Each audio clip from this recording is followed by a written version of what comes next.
Hi, I'm Tony Anscombe. This is an AVG Academy video. Today we're going to look at how to set up some basic parental controls on a nice new shiny iPad. I've already synced it with my iTunes account, so it's got all my apps on it, but obviously it's not secured, so it hasn't got a PIN number or password to protect the things I might have on it, like personal information or access to some of the apps. So I turn it on and I swipe to get into it, and if I go into the settings here, one of the options is passcode under the settings. If I turn on the passcode, it's going to ask me for a 4-digit number. Think of something you're going to remember in the same way we do for our ATM card and things like that. Put it in. I'm going to use all zeros on this just for demonstration purposes. It's now asking me whether I want to use that with my iCloud keychain. That's where Apple store all your passwords and all your configuration about your Apple devices.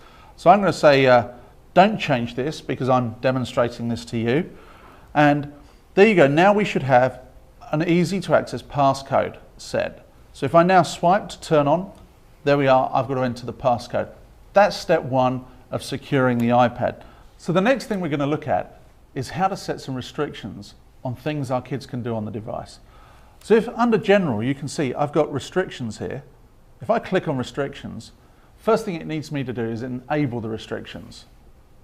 Now it's going to ask me for a PIN number. This is a different number to what I configured to unlock the device. So my kids might know how to unlock the device but not turn off the parental controls. So I'm going to use 11111 as my PIN number for demonstration. Obviously have something a little bit more difficult. And there's a whole heap of options here now that I can go and look at. For example, I can now turn and say my kids can't install apps. So I can turn that feature off. I can stop my kids from deleting apps. Again, turning that feature off to stop them removing something maybe that's got personal data in it. I can also block in-app purchases.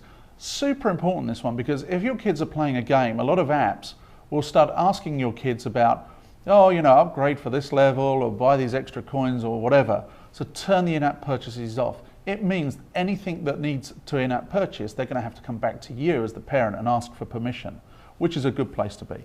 The next part we're going to look at here is the allowed content. Firstly, telling my iPad where I am is a good thing because it allows me to pick up the content meanings that I'm going to understand as a parent. So for example, now if I go into movies, I can turn and say, well, actually my kids can only see everything up to a PG. So if I click on PG, I get PG and G allowed. And I can save that setting. I can turn off explicit music. When you download music, it often says those tracks are explicit. Doesn't mean as adults we can't listen, but if I turn this feature off, it means my kids aren't going to be able to listen to it on this device. I can also set required password. You know how you might use your iPad, pass it across to your kids? You can set this down as low as you want it to be so that if you've used the password and you've passed the iPad on, then actually they're not going to be able to use the password because you've just used it. Always important. The next thing we're going to look at is advertising. I'm going to limit the ad tracking feature here. What it means is my kids are not going to see ads based on my interest or things that I've been doing on the iPad before they were doing it. Good thing to turn off. So there's some basic safety tips of securing your iPad.